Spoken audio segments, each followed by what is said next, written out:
Hello students, आज हम लोग झारखंड एकेडमिक काउंसिल में जो एग्ज़ाम में क्वेश्चन पूछने वाला है 2024 के एग्जामिनेशन क्लास 11th के लिए, उसका प्रैक्टिस सेट शुरू कर रहे हैं। और हर सब्जेक्ट का 5 सेट हम लोग प्रैक्टिस करेंगे। क्योंकि बिजनेस स्टडी आज हम लोगों का पेपर है और बिजनेस स्टडी का 40 क्वेश्चन करके 5 सेट अगर प्रैक्टिस करेंगे तो हर सब्जेक्ट का 200 क्वेश्चन हम लोग अच्छा खासा प्रैक्टिस कर लेंगे।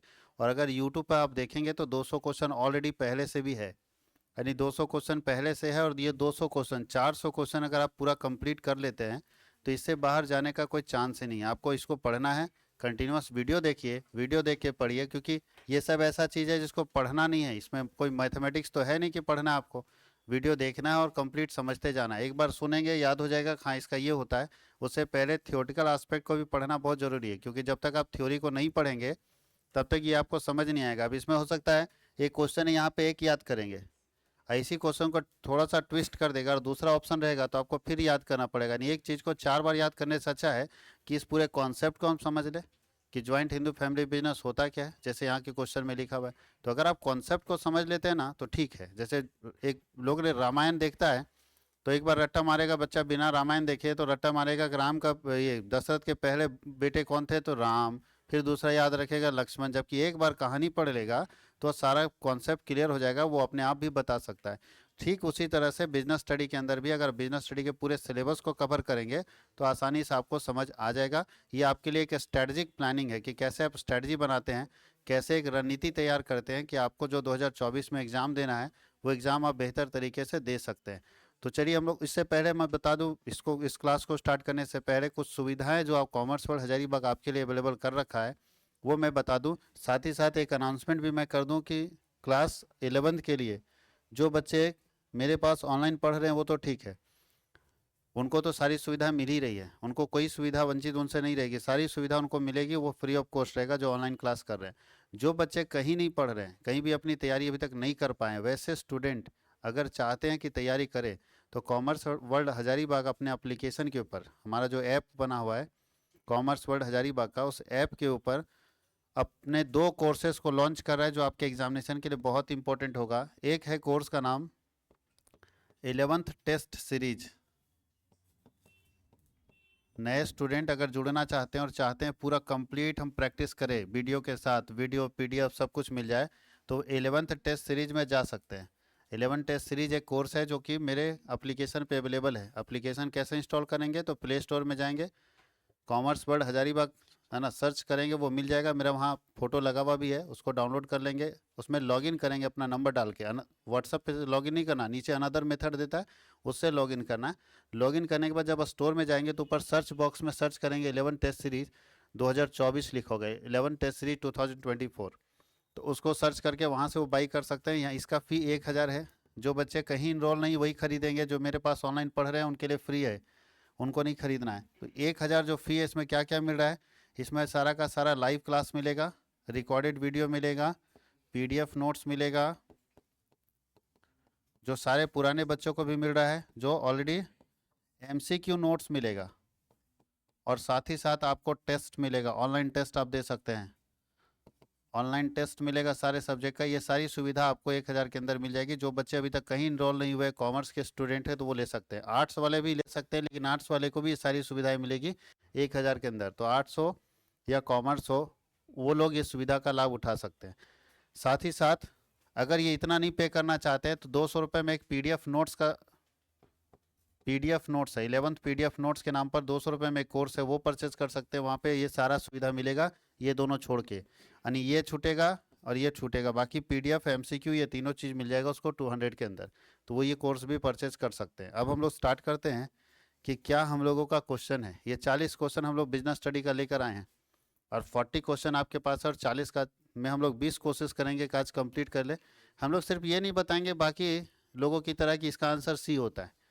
इसका आंसर सी होता हो तो आप गेस्ट पेपर में भी देखे होंगे, बुक में भी देखे होंगे। बस सी क्यों होगा या इससे रिलेटेड और क्वेश्चन जो क्रिएट होंगे उसको भी हम लोग डिस्कस करेंगे। तो थोड़ा वीडियो मेरा लंबा जाएगा, लेकिन बहुत सारा कॉन्सेप्ट क्लियर करेगा। अगर आप कोई बच्चा 20 क्वेश्चन का आंसर मेरे से पढ़ लेता है तो इसका मतलब ये नहीं कि उसका 20 ठीक होगा। अगर 20 क्वेश्चन का आंसर पढ़ेगा तो उसका कम से कम 60 ठीक होगा। 60 से 70 क्वेश्चन हम कंप्लीट करेंगे 20 क्वेश्चन में, क्योंकि हम लोग बहुत सारा कॉन्सेप्ट लेके चलेंगे एक साथ। कोई दिक्कत है? तो इसलिए आपको बहुत सारा क्वेश्चन इसमें कंप्लीट होता जाएगा, तो वीडियो थोड़ा लंबा जाएगा। जल्दबाजी वाला काम ना करें, क्योंकि जल्दी वाला काम में आप जानते हैं ना, जो आराम से काम करता है वही है ना दौड़ जीतता है। आप सब लोग बहुत अच्छे से पहले से कहानी पढ़ चुके हैं कछुआ वाला। तो जो आराम से काम करेगा वही समझ पाएगा, वही सीख पाएगा। जल्दबाजी में कुछ भी ठीक नहीं होता, इसलिए जल्दबाजी में खाली इसका ये होगा इसका बी होगा कुछ नहीं, पूरे डिटेल के साथ पढ़िएगा। एक वीडियो देखिएगा 60 से 70 क्वेश्चन कंप्लीट होगा, कोई क्वेश्चन बाहर नहीं जाएगा, इसकी गारंटी है। क्वेश्चन इसी में से आएगा पढ़ेंगे तो, ये इस बात का ध्यान रखना है। साथ ही साथ मैं एक और अनाउंसमेंट कर दूं कि कॉमर्स वर्ल्ड हजारीबाग अपना क्लास 12th जो 2025 में एग्ज़ाम होगा आप लोगों के लिए, जो अभी 11th में है उनके लिए क्लास 12th का बैच फरवरी में स्टार्ट करने जा रहा है, ऑनलाइन और ऑफलाइन दोनों मोड में। ऑफलाइन के लिए कॉमर्स वर्ल्ड हजारीबाग का मेन ब्रांच मटवारी पेट्रोल पंप के पास आना होगा, हजारीबाग में, झारखंड। और जो ऑनलाइन वाले हैं वो कहीं से भी पढ़ सकते हैं, उनके लिए कोई एड्रेस का ज़रूरत नहीं है, उनको सिर्फ प्ले स्टोर से जाके मेरा ऐप इंस्टॉल करना होगा। अब यहाँ ध्यान दीजिएगा, अगर किसी तरह का किसी को दिक्कत हो तो मेरा कॉन्टैक्ट नंबर वहाँ रहता है। चलिए शुरुआत करते हैं फर्स्ट क्वेश्चन से। फर्स्ट क्वेश्चन बोलता है संयुक्त हिंदू परिवार व्यवसाय में सदस्यता प्राप्त होती है। Membership in joint Hindu family business is acquired. Joint Hindu family business एक बिजनेस का टाइप है। बिजनेस करने के बहुत सारे तरीके हैं, उसमें से एक तरीका है ज्वाइंट हिंदू फैमिली बिजनेस। उसमें बोलता है सदस्य बनने के लिए क्या करना होगा। तो ज्वाइंट हिंदू फैमिली बिजनेस में सदस्य बनने के लिए उस फैमिली में जन्म लेना पड़ेगा। तो यहाँ देखिए कहीं है जन्म से सदस्यता। अब बताओ, अंबानी के बिजनेस में चाहते हैं हम भी सदस्य बने, अंबानी के बिजनेस में हम भी सदस्य बनना चाहते हैं, तो किस्मत लेके पैदा होना होगा अंबानी के घर में। अब हम लोग अंबानी के घर में पैदा नहीं हुए तो क्या अंबानी के बिजनेस में सदस्य बन सकते हैं? नहीं ना। अब सोचेंगे उसके फैमिली मेंबर भी हम बन जाए। जब उसका बिजनेस बटे, जैसे धीरू भाई अंबानी में बटा तो दो पार्ट में बटा जी, अनिल अंबानी को मिला, मुकेश अंबानी को मिला, तो तुम चाहते हो कि हमको भी एक हिस्सा मिले, तो इसके लिए किस्मत बुलंद करना पड़ेगा, उसके घर में जन्म लेना पड़ेगा। तो याद रखना इस चीज़ को कि ज्वाइंट हिंदू फैमिली बिजनेस में हिस्सा कब मिलता है? जब उस फैमिली में जन्म लेते हैं। जन्म से कोई उसके लिए सिफारिश नहीं करना है, ये मोदी जी पैरवी करा दिए तो हमको हिस्सा दे देगा, ऐसा नहीं है। कोई हिस्सा देगा अपना? नहीं देगा।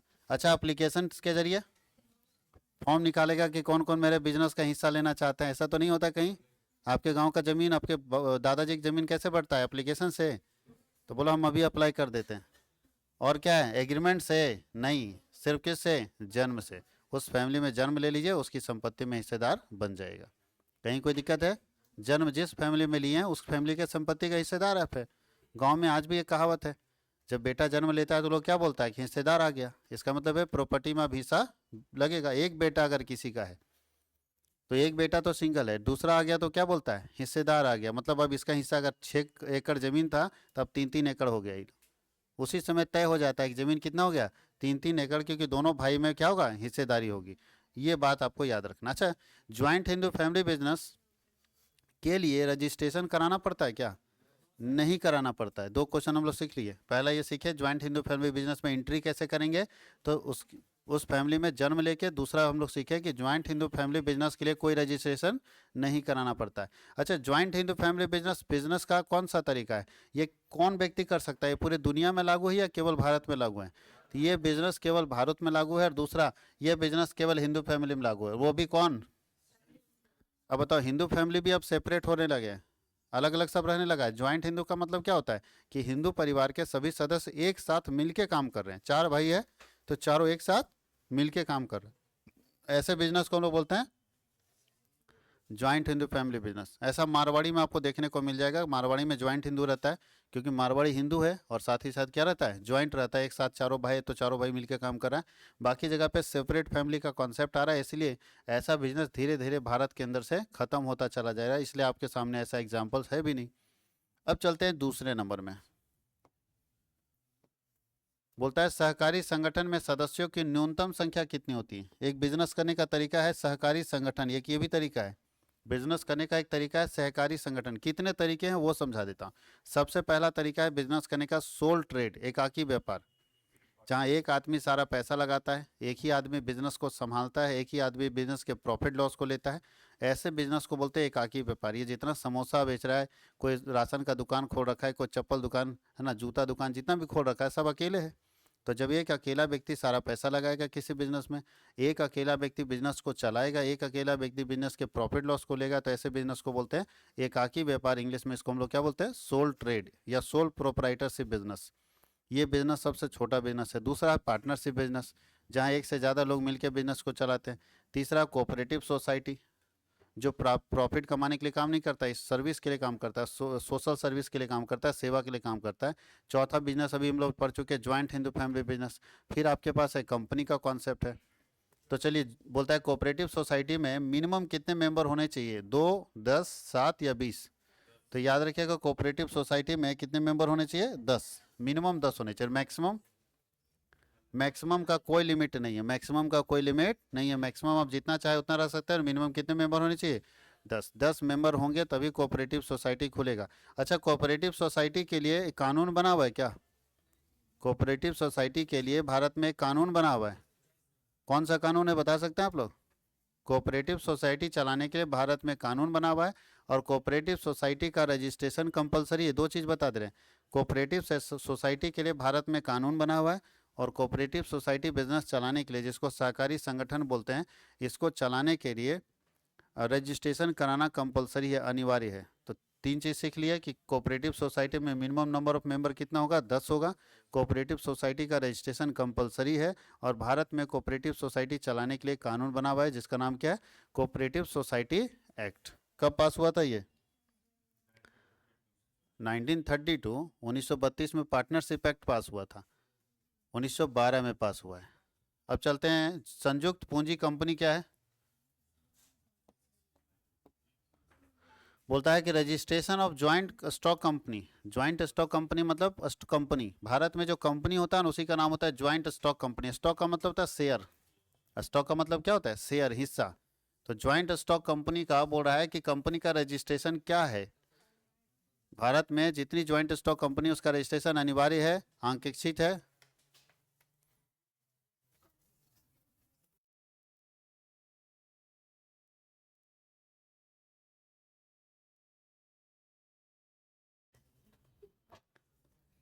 ध्यान देना, एक ज्वाइंट स्टॉक कंपनी का रजिस्ट्रेशन क्या है, वॉलेंट्री है, नेसेसरी है, कंपलसरी है या अननेसेसरी है? तो ज्वाइंट स्टॉक कंपनी का रजिस्ट्रेशन क्या है, कंपलसरी है। भारत में कोई भी कंपनी बिना रजिस्ट्रेशन के अपना बिजनेस नहीं चला सकता। भारत में कोई भी कंपनी रजिस्ट्रेशन, बिना रजिस्ट्रेशन का अपना बिजनेस नहीं चला सकता।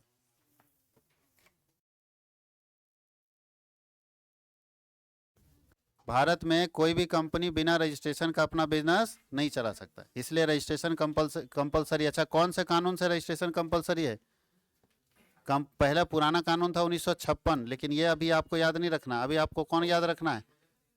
अब जितनी भी कंपनी रजिस्टर्ड होगी वो 2013 से होगी। यानी भारत में जो कंपनी रजिस्टर्ड होगी वो कंपनी एक्ट 2013 से रजिस्टर्ड होगी। और बिना रजिस्ट्रेशन का कोई कंपनी मतलब बुनियाद तो डाल ही नहीं सकता है। पहले रजिस्ट्रेशन कराइए, फिर सारा काम कीजिए। अपना फंक्शन स्टार्ट करने से पहले, अपना काम स्टार्ट करने से पहले ही आपको कंपनी का रजिस्ट्रेशन कराना पड़ेगा। पहली की कंपनियां किससे रजिस्टर्ड थी? 1956 से। उसके बाद अभी जो कंपनियां बनेंगी किससे रजिस्टर्ड होगी? 2013 के बाद जितनी कंपनियां बन रही है सब 2013 वाले कानून से रजिस्टर्ड है। लेकिन जो कंपनी 2013 से पहले ही बन चुकी है उसका रजिस्ट्रेशन किससे हुआ है? 1956। और सबसे पहला कंपनी अधिनियम कब बना था? 3 चीज पूछा, हालांकि ये सब आपको डेप्थ में नहीं पूछेगा, आप जब हायर लेवल में जाओगे तब पूछेगा।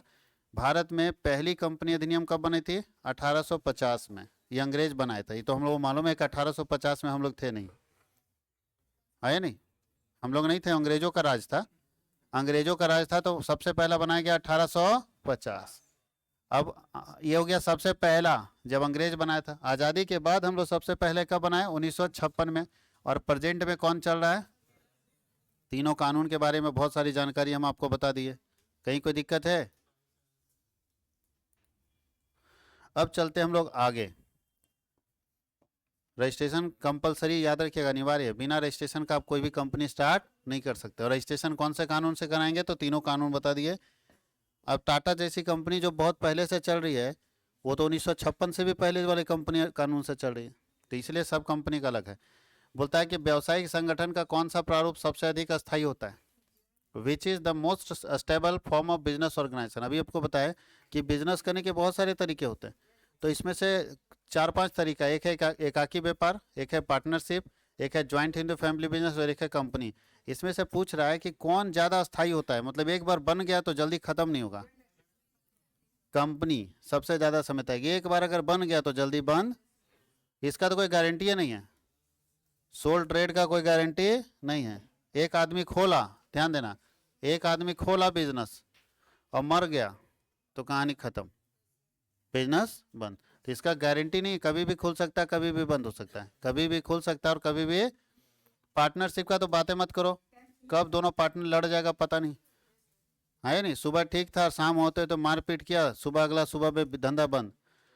और ज्वाइंट इन फैमिली बिजनेस ये भी ज़्यादा सुटेबल है। अगर बोलता है कि मोर अप्रोप्रिएट, जो ज़्यादा दिन तक चलता है, तो उस हिसाब से कंपनी ना बोलो अब, उस हिसाब से कौन बोलेंगे?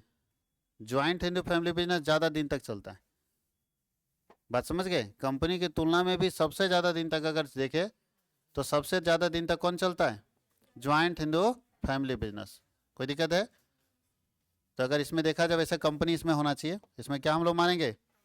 ये दोनों थोड़ा ज़्यादा सुटेबल है, ज़्यादा दिन तक चलने वाला दोनों है। ये भी बहुत दिन तक चलता है, लेकिन सवाल है तब तक चलता है जब तक फैमिली ज्वाइंट है। फैमिली जब सेपरेट हो जाएगा तो ये चलना बंद कर देगा। जब फैमिली ज्वाइंट होगा तो ये चलेगा और सेपरेट होगा तो ये चलना बंद हो जाएगा। कोई दिक्कत किसी को? तो याद रखना है कि ये, तो इसीलिए हम लोग क्या मानेंगे? ज्वाइंट स्टॉक कंपनी एक ऐसी संस्था है जो लोग आते हैं, जन्म लेते हैं, मर जाते हैं, फिर जन्म लेते हैं, फिर मर जाते हैं, कंपनी चलती रहती है। टाटा की तीसरी पीढ़ी चौथी पीढ़ी चढ़ रही। उसी तरह अगर हम अमानी की बात करें तो वो भी तीसरा पीढ़ी में इंटर कर गया। तो ये कंपनियां मरती नहीं है, कंपनी चलती रहती है जब तक इसको बंद ना किया जाए, जब तक इसमें लॉस ना हो जाए। तो कंपनी सबसे ज़्यादा स्थायी है। अच्छा, एक प्राइवेट कंपनी के लिए मिनिमम सदस्यों की संख्या कितनी होनी चाहिए? अगर प्राइवेट कंपनी खोलते हैं तो कम से कम सदस्य 2 होने चाहिए और मैक्सिमम 200 होने चाहिए। कम से कम 2 और मैक्सिमम 200। कम से कम 2 लोग होने चाहिए और ज़्यादा से ज़्यादा 200 आदमी रख सकते हैं। दो कंपनी दो तरह का, पब्लिक और प्राइवेट। तो प्राइवेट कंपनी में कम से कम 2 और अधिकतम कितना? 200। और पब्लिक कंपनी में कम से कम 7 और अधिकतम अनलिमिटेड, जितना रखना चाहते हो रख सकते हो। तो याद रखना है कि निजी कंपनी, अच्छा प्राइवेट कंपनी का पहचान क्या है? तो पहला पहचान है कि कम से कम कितने लोग होने चाहिए और मैक्सिमम 200। और इसका बहुत आसान तरीका है, प्राइवेट कंपनी को पहचानने के लिए उसके नाम के पीछे पीवीटी एलटीडी लगा रहता है। क्या लगा रहता है? पीवीटी एलटीडी लगा रहता है प्राइवेट कंपनी को पहचानने के पीछे। तो जैसे आप देखोगे किसी कंपनी का नाम, तो कंपनी के नाम के लास्ट में पीवीटी एलटीडी, पीवीटी एलटीडी का फुल फॉर्म क्या है? प्राइवेट लिमिटेड शब्द का इस्तेमाल किया जाता है। इसी से पकड़ लेंगे कि ये कंपनी लिमिटेड है, सार्वजनिक है या निजी है। कोई दिक्कत है? निजी कंपनी है उसके नाम के बगल में पीवीटी एलटीडी, और जो सार्वजनिक कंपनी होगी जिसको लिमिटेड कंपनी बोलते हैं उसके नाम के बगल में क्या लिखा रहता है? एलटीडी। क्या लिखा रहता है? एलटीडी। अच्छा, लिमिटेड कंपनी और सरकारी कंपनी में अंतर होता है। सरकारी कंपनी अलग होता है, सार्वजनिक कंपनी अलग होता है। सार्वजनिक मतलब जो प्राइवेट सेक्टर की पब्लिक कंपनी है, ऐसी कंपनियां जो प्राइवेट सेक्टर में, यानी एक व्यक्ति के हाथ में है और वो पब्लिक अगर कंपनी बन जाती तो पब्लिक कंपनी कहलाएगी, जिसमें लिमिटेड लगा रहता है। और जो सरकारी कंपनी है उसका मालिक कौन होता है? सरकार होती है। तो इसका कॉन्सेप्ट भी हम लोग बहुत पहले आपको बता चुके हैं कि सेक्टर 2 होता है, प्राइवेट सेक्टर और पब्लिक सेक्टर। तो पब्लिक सेक्टर की मालिक सरकार, जो धंधा प्राइवेट सेक्टर में खुलेगा उसका मालिक कौन है? प्राइवेट सेक्टर में खुलने वाले धंधा का मालिक कौन है? एक व्यक्ति होगा। कौन होगा? एक व्यक्ति। कहीं कोई दिक्कत है? तो प्राइवेट सेक्टर वाले का मालिक एक व्यक्ति होगा और पब्लिक सेक्टर वाले का मालिक कौन होगा? सरकार होगी। तो जो, जैसे रेलवे देखो, रेलवे कौन सा सेक्टर में आता है? पब्लिक सेक्टर में, इसलिए उसका मालिक कौन है? सरकार। इस बात को ध्यान रखना है। अब हम लोग चलते हैं, कंपनी की स्थापना किससे होती है? कंपनी की स्थापना कैसे होती है? कंपनी कैसे स्थापित की जाती है? ये नहीं लिखा है अच्छा, सरकारी कंपनी लिख दिया है। सरकारी कंपनी कैसे बनाई जाती है? जो सरकार की कंपनी है, जैसे हमारे यहाँ एनटीपीसी, सेल, ये सब सरकारी कंपनी है। तो इसकी स्थापना कैसे होती होगी सरकारी कंपनी का? संसद के द्वारा होती है क्या? इंडियन कंपनीज एक्ट से, या राज्य के विधानसभा से, या बैंकिंग कानून से? तो बैंकिंग कानून से तो होने का सवाल नहीं है। राज्य के विधानसभा से नहीं होगा, पार्लियामेंट से नहीं होगा, कहाँ से होगा? जितनी सरकारी कंपनियां हैं वो सभी कंपनियां वैसे ही बनती है जैसे प्राइवेट कंपनियां बनती है। जैसे टाटा बना, जिस तरह से टाटा बना उसी तरह सरकारी कंपनी बनेगा। टाटा किससे बना था? इसी से ना। भारत में कोई भी कंपनी, चाहे वो सरकारी हो चाहे वो प्राइवेट हो, सारी कंपनियां किससे बनती है? इंडियन कंपनीज एक्ट से। किससे बनती है? इंडियन कंपनीज एक्ट से। कहीं कोई दिक्कत है?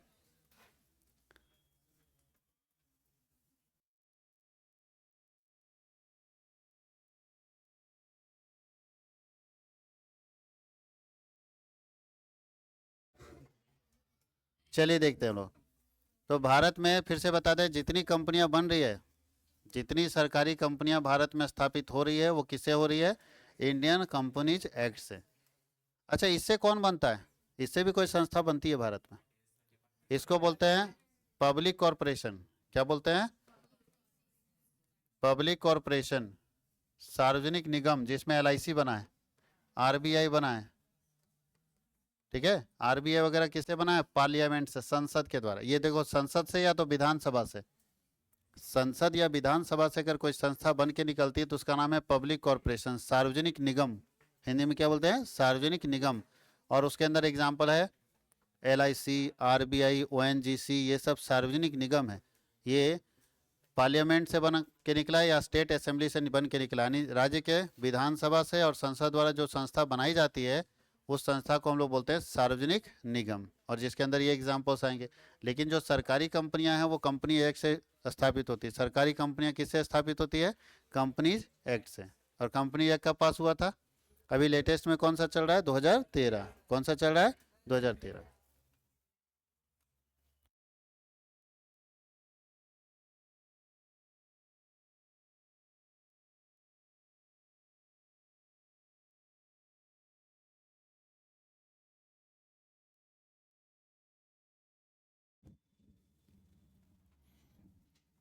अब चलिए आगे चलते हैं हम लोग।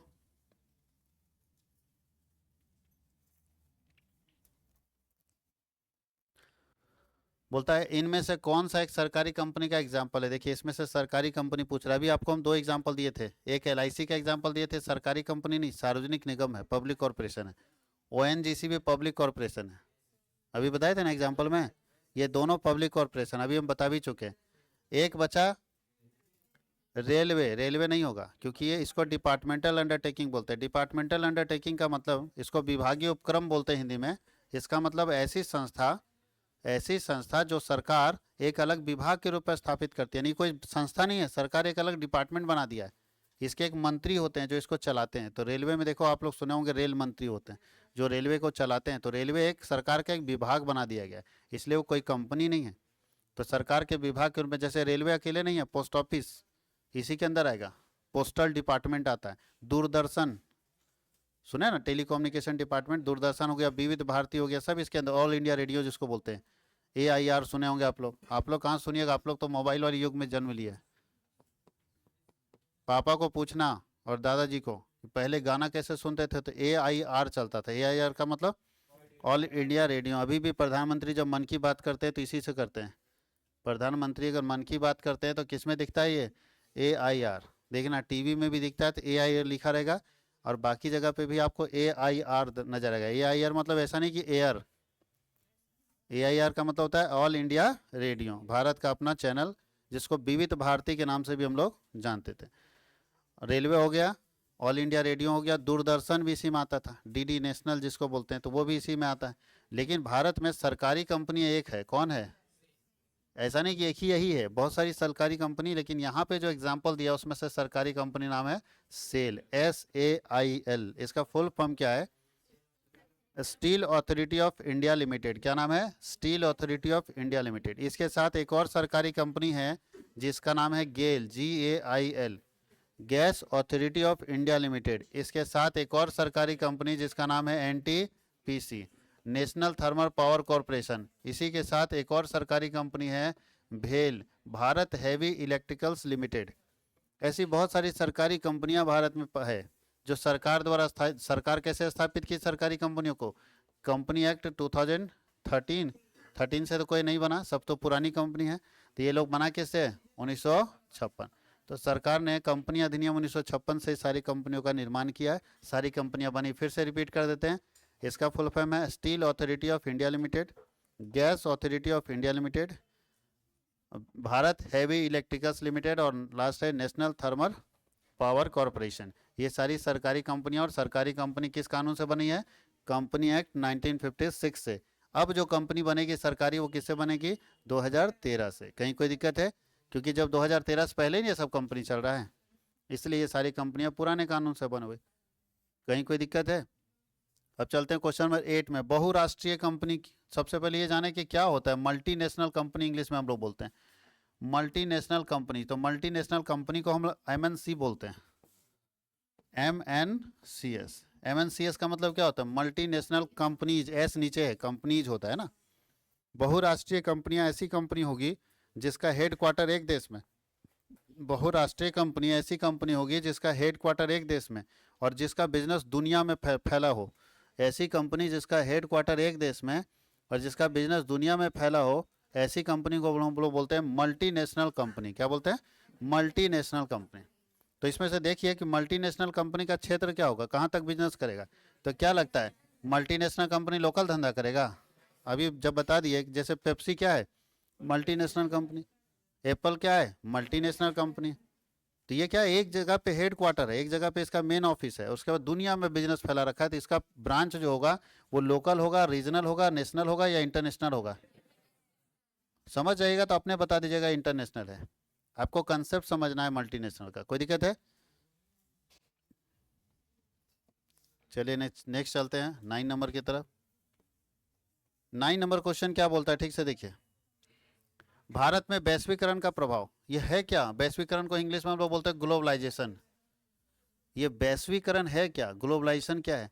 तो याद रखिएगा 1991 में यह शब्द बना है। ये शब्द कब बन गया था? उससे पहले भारत में यह शब्द था नहीं, दुनिया में तो था, भारत में शब्द नहीं था। शब्द नहीं था इसका मतलब ये नहीं कि भारत के लोग जानते नहीं थे। भारत के लोग जानते थे कि ग्लोबलाइजेशन किसको बोलते हैं, लेकिन भारत में ये लागू नहीं था। ये कब लागू किया गया? 1991 में। ये ग्लोबलाइजेशन का मतलब क्या होता है कि इंडिया की इकॉनमी को वर्ल्ड की इकॉनमी के साथ मिला देना। हम ग्लोबलाइज्ड हो गए 1991 के बाद। आज हमारा मार्केट क्या है? नेशनल है या इंटरनेशनल हो गया? इंटरनेशनल हो गया। आज हम, अगर हमारे पास लोहा है, हम दुनिया को बेच सकते हैं। पहले 1991 से पहले क्या था कि हम सिर्फ भारत में बेच सकते थे। आज हम किसी भी देश को बेच सकते हैं। अगर हमारे पास कोई भी चीज़, हम दुनिया में किसी को बेच सकते हैं, और अगर खरीदने की जरूरत पड़े तो हम दुनिया में किसी से भी खरीद सकते हैं। ये तब सुविधा हुआ जब हम लोग क्या हुए? ग्लोबलाइज हो गए, वैश्वीकरण हो गया, विश्व के साथ हमारी अर्थव्यवस्था एकीकृत हो गई, इंटीग्रेट हो गई। तो इसको मतलब ग्लोबलाइजेशन का मतलब होता है integration of Indian economy into world economy. Bharat की अर्थव्यवस्था को दुनिया की अर्थव्यवस्था के साथ अगर हम जोड़ देते हैं तो उसको हम लोग बोलते हैं वैश्वीकरण। क्या बोलते हैं? वैश्वीकरण। विश्व की अर्थव्यवस्था के साथ भारत की अर्थव्यवस्था को जोड़ना। और इससे क्या फ़ायदा होगा? इससे फ़ायदा होगा कि दुनिया के देश हमारे देश में धंधा कर पाएंगे और हमारे देश के लोग दुनिया के देशों में बिजनेस कर पाएंगे। ये है वैश्वीकरण का फ़ायदा। और यही है, इसलिए सुबह से शाम तक आज जितना प्रोडक्ट यूज़ करते हो सब फॉरेन का यूज़ करते हो, इसलिए क्योंकि 1991 में ये वर्ड लाया गया और हमारे देश में वैश्वीकरण किया गया, ग्लोबलाइजेशन किया गया। अगर हमारा देश उसमें ग्लोबलाइज नहीं होता तो आज आप ये जो फॉरेन प्रोडक्ट यूज करते हैं ना, और टेक्नोलॉजी जो यूज करके आप अपने आप को स्मार्ट समझ रहे हैं, वो स्मार्ट नहीं होते।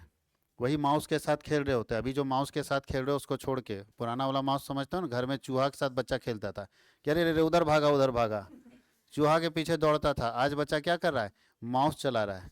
ये इसलिए हो पा रहा है क्योंकि 1991 में देश दुनिया के साथ हम लोग अपनी अर्थव्यवस्था को क्या किए? मर्ज कर दिए। उसका बैड इम्पैक्ट भी पड़ा। इसका बताओ बैड इम्पैक्ट क्या पड़ा? कि महंगाई दुनिया में बढ़ती है, असर मेरे ऊपर पड़ जाता है। कोई और देश में बैंक डूबेगा, बर्बाद हम लोग हो जाते हैं। क्योंकि जब अब दुनिया के साथ मिल गए हैं तो उसका असर तो पड़ेगा ना। अगर हम ग्लोबलाइज नहीं होंगे तो फ़ायदा भी है लेकिन लॉस भी है, और ग्लोबलाइज हो गए तो ज़्यादा फायदा है, लॉस कम है। लॉस ये है कि कभी किसी, बताओ अगर अमेरिका का बैंक डूबेगा तो असर मेरे यहाँ पड़ जाएगा। डूबेगा अमेरिका का बैंक, मार्केट मेरा गिर जाएगा, शेयर मार्केट देखिए धड़ाम धड़ाम नीचे गिरेगा। तो समझ नहीं आता कि अमेरिका डूबा है तो भारत का मार्केट कैसे गिर गया। रूस और यूक्रेन में युद्ध चल रहा है, हमारा से क्या लेना है ना? वो मेरा कोई रिश्तेदार लगता है। भारत का कोई आदमी उधर है क्या? नहीं है, कोई रिश्तेदार नहीं। जो आदमी था उसको भी सरकार यहाँ मंगा ली, तब क्या दिक्कत है? लेकिन रूस और यूक्रेन लड़ रहा है और तेल का कीमत बढ़ जा रहा है। तो ये है ग्लोबलाइजेशन का इम्पैक्ट। इसलिए ग्लोबलाइजेशन का प्रभाव है दुनिया में, क्योंकि जिस देश से होकर आपका तेल आ रहा है उसी देश में युद्ध हो रहा है, तो आपका तेल आएगा कैसे? अब उसको अगर घूम के जाना हो तो भाड़ा ज़्यादा महंगा हो जाएगा। बात समझ गए? ऐसी स्थिति में युद्ध जहाँ भी दुनिया में हुआ उसका इम्पैक्ट पड़ेगा। अफगानिस्तान में वहाँ सरकार को सत्ता से भगा दिया गया, अब जो आतंकवादी है उसका सरकार बना दिया गया। हमारे यहाँ जो है जितने ड्राई फ्रूट्स हैं सब महंगा हो गया, क्योंकि लगभग ड्राई फ्रूट्स वहीं से आता है। तो ये चीज़ आपको समझना होगा, दुनिया का असर हमारे ऊपर पड़ता है कब? जब हम लोग ग्लोबलाइज हो गए। तो ये पूछ रहा है ग्लोबलाइजेशन का प्रभाव क्या पड़ा है, फायदा क्या हुआ ग्लोबलाइज होने से? दुनिया की अर्थव्यवस्था के साथ अपनी अर्थव्यवस्था को मिलाने से क्या फायदा हुआ है? तो पहला है increase in foreign currency reserve, विदेश का पैसा भारत में ज़्यादा आया है, बिल्कुल। अच्छा, 1991 के बाद भारत के लोग विदेश जाना शुरू कर दिए कमाने के लिए, मालूम है कि नहीं? उससे पहले दरवाजा बंद था कि जा नहीं सकते। आज ग्लोबलाइज हो गया तो कोई भी आदमी देखो, पता चला कम यहाँ पढ़ा और अचानक उसको मिस्र का मिल गया, इजिप्ट चल गया, जाके इजिप्ट में धंधा कर रहा है। तो दुनिया के अलग अलग देशों में, कोई सऊदी अरबिया में पढ़ा हुआ है, कोई इराक में पढ़ा हुआ है, कोई ईरान में पढ़ा हुआ है, सब, कोई यूएई में चला गया, कोई जापान में है, कोई कहाँ कहाँ। सोचिए, आप सोच सकते थे कि इसराइल में इतना स्टूडेंट पढ़ने गया था, 80,000 स्टूडेंट निकल गया, बताओ। इतना सारा बच्चा इसराइल में चल गया पढ़ने के लिए, कैसे?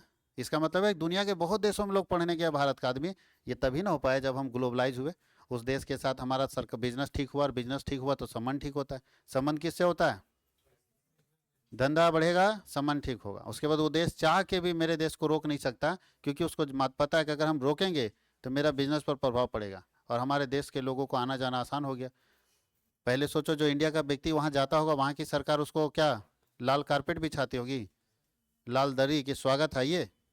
नहीं, पहले परेशानी बहुत ज़्यादा था। आज जब हमारा उसके साथ बिजनेस होने लगा है, तो वहाँ की सरकार भारत की सरकार से दोस्ती बन गया, और दोस्ती बन गया तो किस मुंह से मेरे देश के नागरिकों को वहाँ तंग करेगा वो?